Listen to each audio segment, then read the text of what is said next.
اچھا جی، بسم اللہ الرحمن الرحیم. پہلے تو بڑی خوشی ہوئی اپنے پرانے رپورٹرز کو دیکھ کے اور ووٹرز کو بھی. بڑی چھوٹی عمر کے تھے تو ماشاءاللہ آپ سب بڑے ہو گئے ہیں. اچھا جی، میرا آج کا میں خاص یہ میڈیا ٹاک اس لیے کر رہا ہوں کہ ہم جو دیکھ رہے ہیں کرونا کے کیسز یہ بڑی تیزی سے بڑھ رہے ہیں.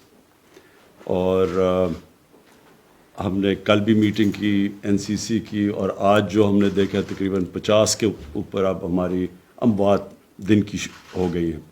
تو یہ بڑی تیزی سے اوپر جا رہی ہیں، اور خوف مجھے یہ ہے کہ ہمارے ہاسپٹلس پہ بہت تیزی سے پریشر پڑنا شروع ہوگا. اور ہمیں جو ہمیشہ خدشہ یہ رہتا ہے کہ جو ہمارے ہیلتھ ورکرز ہیں، ڈاکٹرز ہیں، نرسز ہیں، جو سٹاف ہے، ان کے اوپر پھر یہ جب خطرہ بھی ہوگا، پریشر بھی پڑے گا کووڈ کا، تو ہماری جو ہیلتھ فیسلٹیز ہیں اور خاص طور پہ شہروں میں جدھر سارا پریشر آ رہا ہے تو ان کی ہمیں ابھی فکر ہے. تو میں آج جو پیغام دینا چاہتا تھا اپنی قوم کو وہ یہ کہ ہم بڑی مشکلوں سے ایک ایسے معاشی حالات سے نکلے ہیں جو کہ آج باقی دنیا کے لوگ اتنے خوش قسمت نہیں ہیں. ساتھ والا ملک ہمارا ہندوستان ہے، ادھر بہت برے حالات ہیں. کرونا سے بھی زیادہ بہت لاکھ سے اوپر لوگ مر چکے ہیں، لیکن اس کے علاوہ جو ان کے معاشی حالات ہیں وہ بہت برے ہیں دنیا میں. بلکہ سمجھا جاتا ہے کہ ہندوستان وہ ملک ہے جدھر سب سے زیادہ اکانومی کو متاثر ہوئی ہے اس سے. تو ہمیں اللہ نے بڑا اچھا بھی نکال دیا. ہماری اگر ہم موازنہ کریں باقی ملکوں سے تو ہماری اموات بھی نیچے ہیں، اور ہماری جو اکانومی وہ سارے بر صغیر میں سب سے تیزی سے ریکور کی ہے. لیکن مجھے اب خطرہ یہ ہے کہ یہ جس طرح تیزی سے ہمارے کیسز بڑھ رہے ہیں کہ اس کا اگر ہم نے صحیح معنی اور قوم نے مل کے اس کا صحیح معنی میں ہم نے احتیاط نہ کی، اور اب آگے سامنے ایک بحیثیت قوم ہم نے اس کا مقابلہ نہ کیا، تو ہمارے ہسپتالوں میں پریشر کے علاوہ ہمارے معاشی حالات بھی بگڑ سکتے ہیں. تو میں آج اس لیے اپنی قوم سے اپیل کر رہا ہوں کہ یہ جو ہم اگر کامیاب ہوئے تھے جب پہلی دفعہ یہ کرونا کے کیسز بڑھے، تو اس کی بہت بڑی وجہ یہ تھی کہ قوم نے پوری طرح مل کے گورنمنٹ کے ساتھ مقابلہ کیا اس کا. یعنی ہر جگہ جو بھی ہم نے کہا قوم نے اس کے اوپر چلی. ہم نے واحد ملک تھا جس نے رمضان کے دوران مسجدیں نہیں بند کی. پاکستان وہ ملک ہے، ساری مسلمان دنیا میں مسجدیں بند کی گئی، پاکستان نے نہیں کی. لیکن ہم کامیاب اس لیے ہوئے کہ علماء نے ہمارے ساتھ پوری گورنمنٹ کے ساتھ مل کے پوری تعاون کیا. انہوں نے اپیل کیا، مسجدوں نے SOPs کے اوپر پوری طرح عمل کیا. اور آپ کے سامنے ہے کہ جون کے بیچ میں تقریباً 120 اموات دن کی تھی، اور پھر اس کے بعد نیچے آنی شروع ہو گئی. تو اب بھی میں اپیل کرنا چاہتا ہوں اپنے علماء سے، اپنے اوپینین میکر سے، سب جو بھی معاشرے میں جو بھی بڑے ہیں، سب کو یہ کہنا چاہتا ہوں کہ دیکھیں یہ جو چیلنج اب سامنے ہے، اللہ نے اگر ایک دفعہ ہمارے اوپر اپنا کرم کیا تھا تو ہم اس کا شکر اس طرح ادا کریں کہ اب سب ذمہ داری لیں اس کی. قوم مل کے، گورنمنٹ اور قوم مل کے اس یہ جو دوسرے بڑی تیزی سے جو کیسز بڑھ رہے ہیں، ہم سب مل کے اس کے سامنے کھڑے ہوں.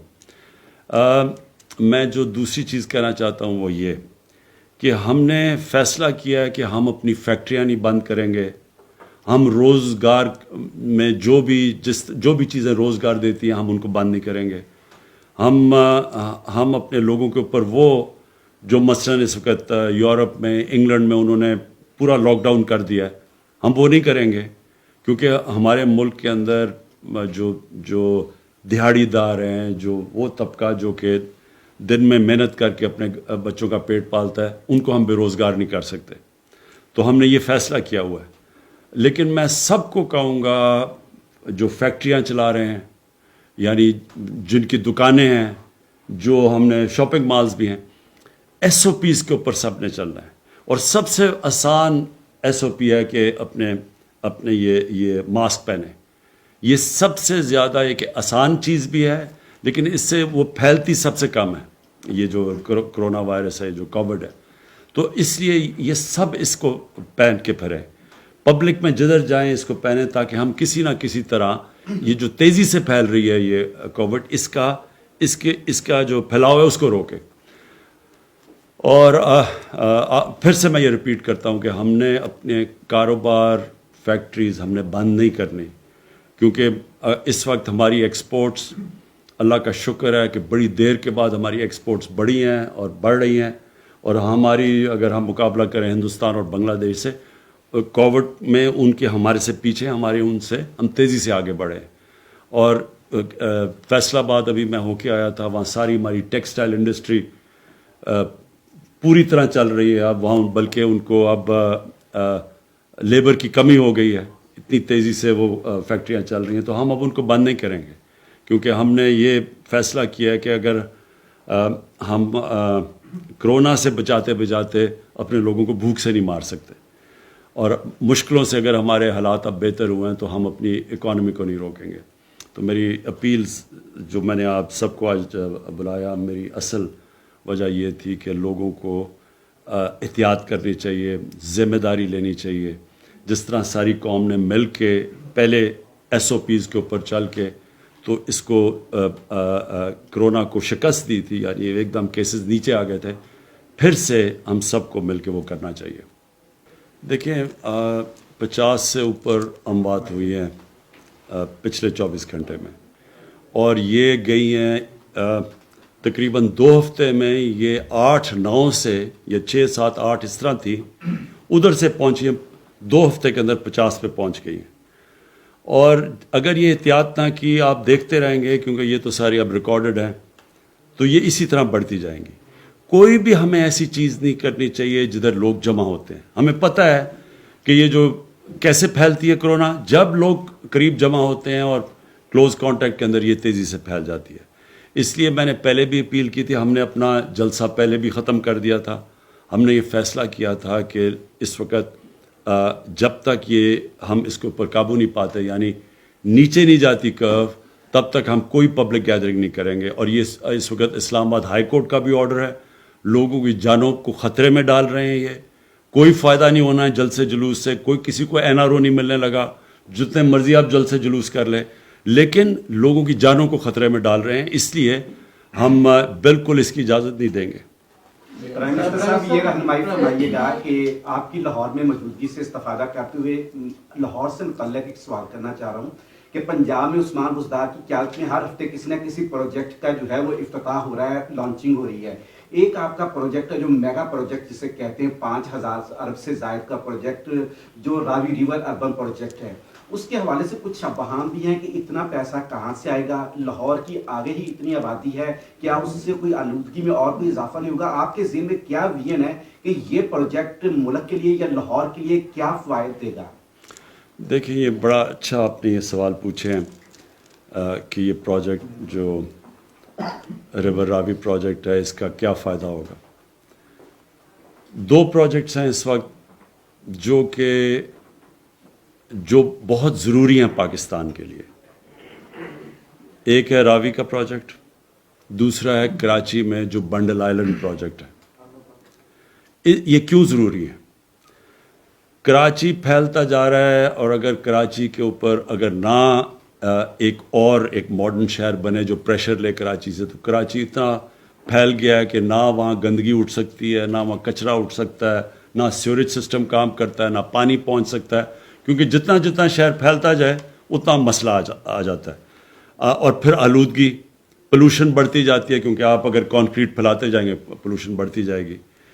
لاہور کا کیا ہے کہ لاہور میں سب سے بڑا مسئلہ آ گیا کہ پانی لاہور کا بالکل نیچے چلا گیا, اور جس ریٹ پہ لاہور پھیلا ہے, لاہور ہم پچھلے 20 سال میں 1.5 گنا زیادہ بڑھ گیا جو لاہور 20 سال پہلے تھا اور آج. اور پچھلے 20 سال میں لاہور کے جو درخت ہیں وہ 70% کم ہو گئے ہیں, جو گرین کور ہے وہ کم ہو گئے, جس کی وجہ سے آلودگی بڑھ گئی ہے اور یہ بہت بڑا ایشو بن گیا لاہور میں. ایک پانی کا مسئلہ آ گیا, ایک یہ پولوشن بڑھ گئی, اور تیسری چیز لاہور پھیلتا جا رہا ہے اور پھیلتا جا رہا ہے. اگر یہ جو راوی پروجیکٹ جدھر بن رہا ہے, اگر لاہور میں اگر یہ ایک نیا شہر جو یہ بن رہا ہے راوی پروجیکٹ, اگر یہ نہیں بنتا, ویسے ہی 5-6 سالوں میں لاہور نے وہاں پہنچ جانا ہے. اور ہوگا کیا کہ ان پلانڈ ڈیولپمنٹ ہے یہ ساری. ان پلانڈ ڈیولپمنٹ کا مطلب کہ نہ کوئی دیکھتا ہے کہ سیوریج ہے, نہ گندگی کدھر جائے گی, کچھ نہیں دیکھتا, اور وہ ساری جا رہی ہے راوی میں, جو کہ ایک سیوریج, صرف سردیوں میں صرف سیوریج ہی ہے راوی کے اندر, پانی ختم ہو گیا.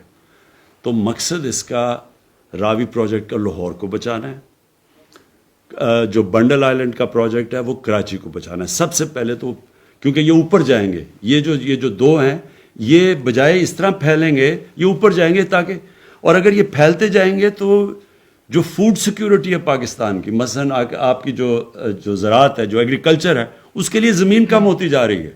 اس لیے ساری دنیا میں, نیو یارک میں کیوں شہر اوپر جاتے ہیں, کیونکہ وہ بچاتے ہیں اپنے گرین ایریاز کو.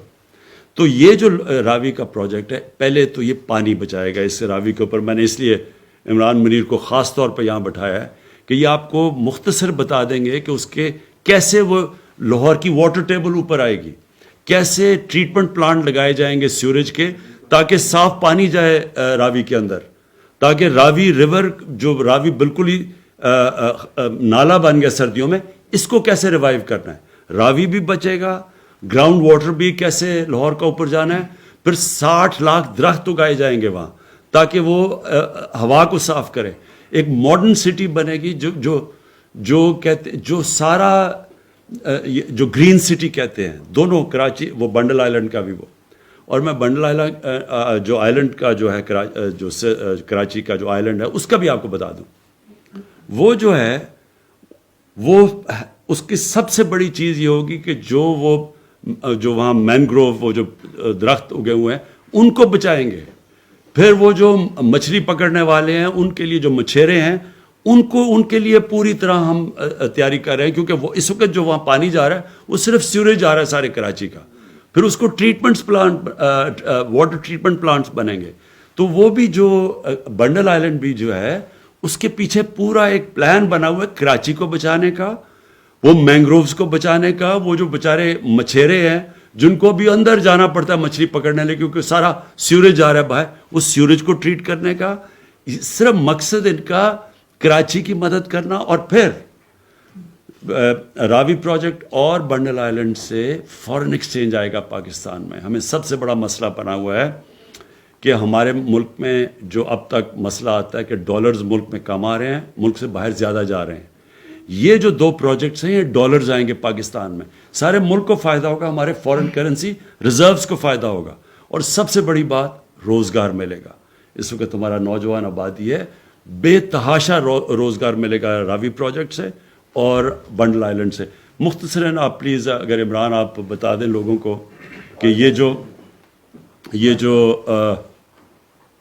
راوی پروجیکٹ ہے, اس کی ذرا 1 2 3 یعنی 4-5 پوائنٹس بتا دیں لوگوں کو. بسم اللہ الرحمن الرحیم. جیسے کہ ابھی پرائم منسٹر صاحب نے بتایا, اس کا سب سے بڑا امپیکٹ پانی سے ریلیٹڈ ہے.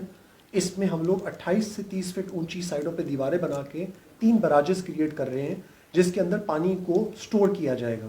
آج آپ کا پانی سارا بہہ کے ضائع ہو جاتا ہے, لاہور کے کوئی فائدے میں نہیں آتا. جب پانی کو لیک کی فارم میں سٹور کیا جائے گا تو لاہور شہر میں ہی وہ پانی ریچارج کرے گا آپ کے ارد گرد کے پانی لیول کو. تو 50% سے زیادہ ہمارا پانی جو ڈپلیٹ ہو جاتا تھا, آگے نکل جاتا تھا, ہم لاہور کے فائدے میں لانے میں کامیاب ہو جائیں گے.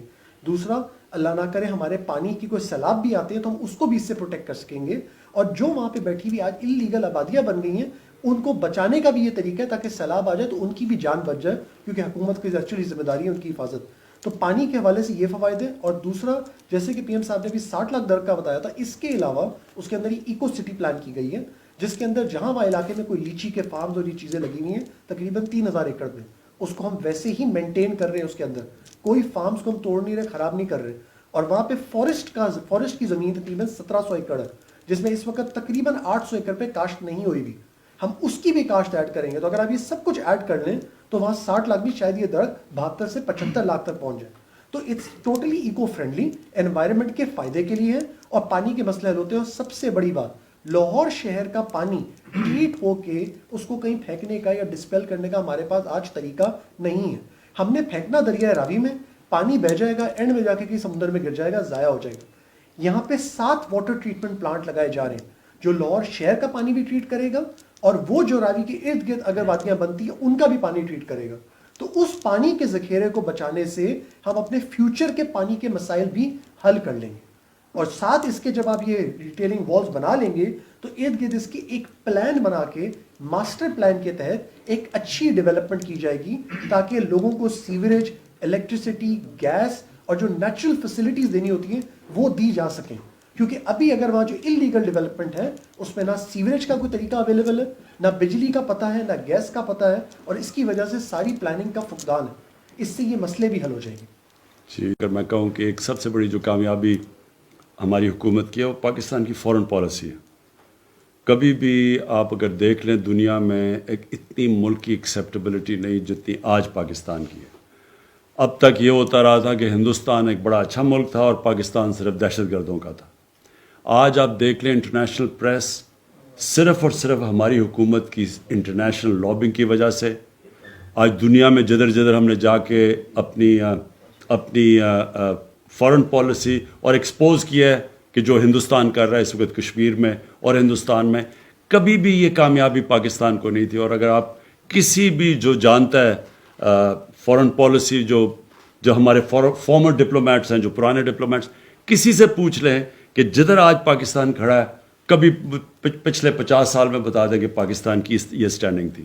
نمبر 2، یہ جو افغانستان کے ساتھ اس وقت پاکستان کا جو رول ہے، آپ اس سے پہلے دیکھ لیں کہ افغانستان پاکستان کو سمجھتا تھا کہ ہم ان کے مخالف ہیں، ہندوستان کے وہ زیادہ قریب تھا.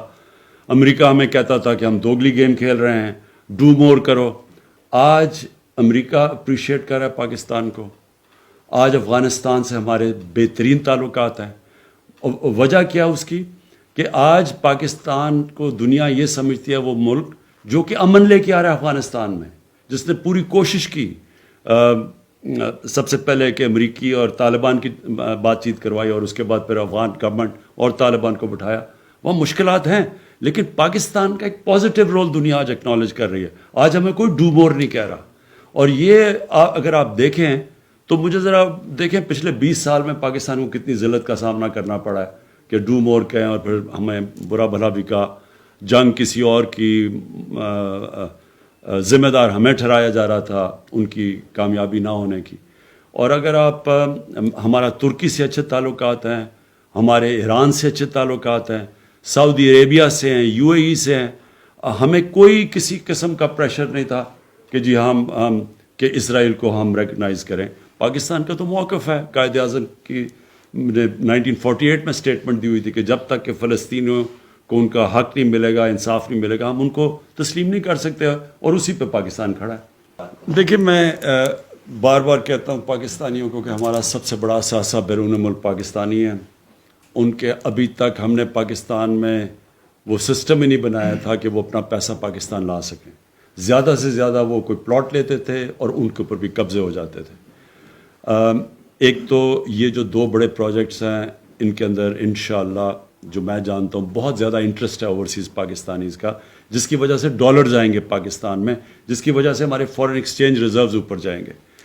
لیکن جو دوسری بات کی آپ نے قبضوں کی، ہمیں پوری طرح ہم اب قبضہ گروپس کے پیچھے جا رہے ہیں.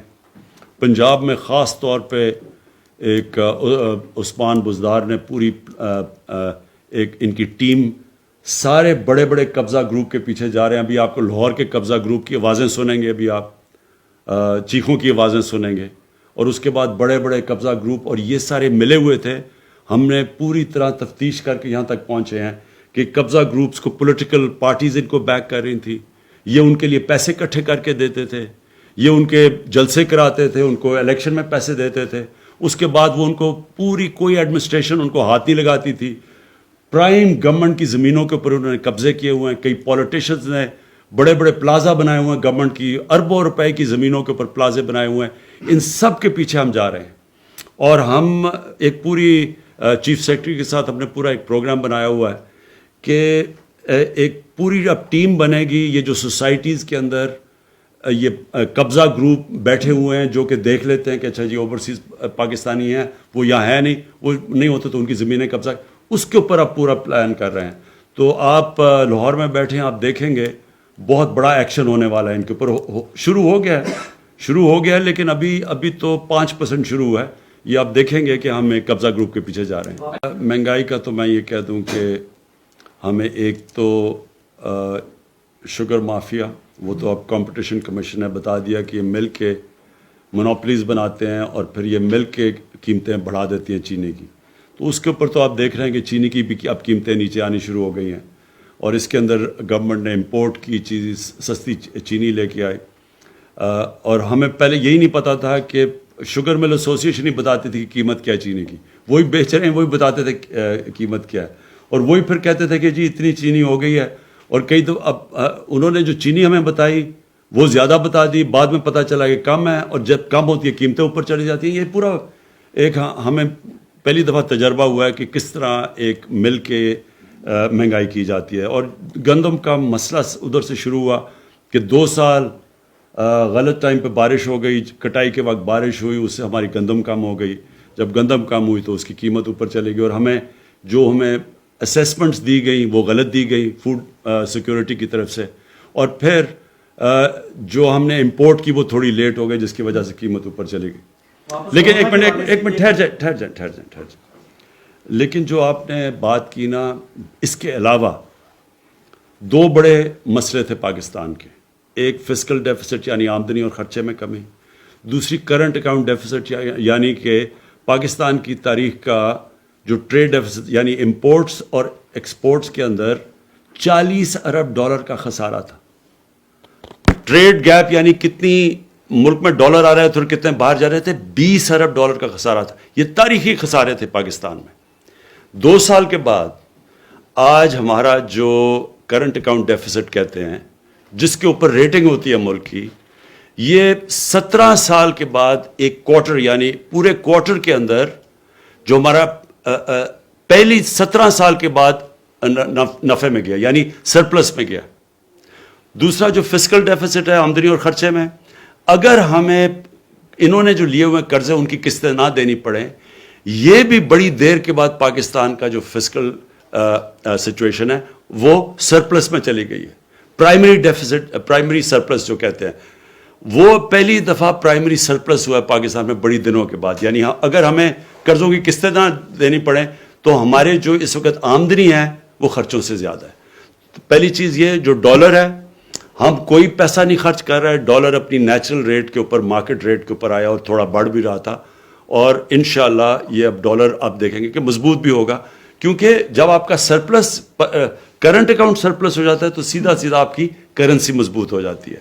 اور جو سب سے خوشائن چیز ہے کہ ہماری ایکسپورٹس جو کہ پچھلے 5 سال جو نون لیگ کے 5 سال تھے, اس میں کیونکہ ڈالر انہوں نے اوپر بڑا رکھا ہوا تھا, اس سے ایکسپورٹس بلکہ وہیں کی وہیں رک گئی, 0% انکریز تھی.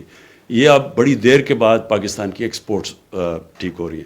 تو ہر طرف معاشی طور پہ پاکستان صحیح راستے پہ. یہ نہیں کہ ابھی مسئلے نہیں, کیونکہ ہمیں سب سے بڑا مسئلہ پڑا ہوا ہے کہ اتنا بڑا قرضے چھوڑ کے گئے ہیں, ان کا سود ہمارے اوپر پڑا ہوا ہے. لیکن جو اس وقت اکانومی ہے, اگر آپ چھوڑیں پاکستانی کیا کہتے ہیں, آپ انٹرنیشنل ایجنسیز دیکھ لیں تو ان سب کے اندر ہماری اکانومی آج پازیٹیو راستے پہ ہے. Thank you.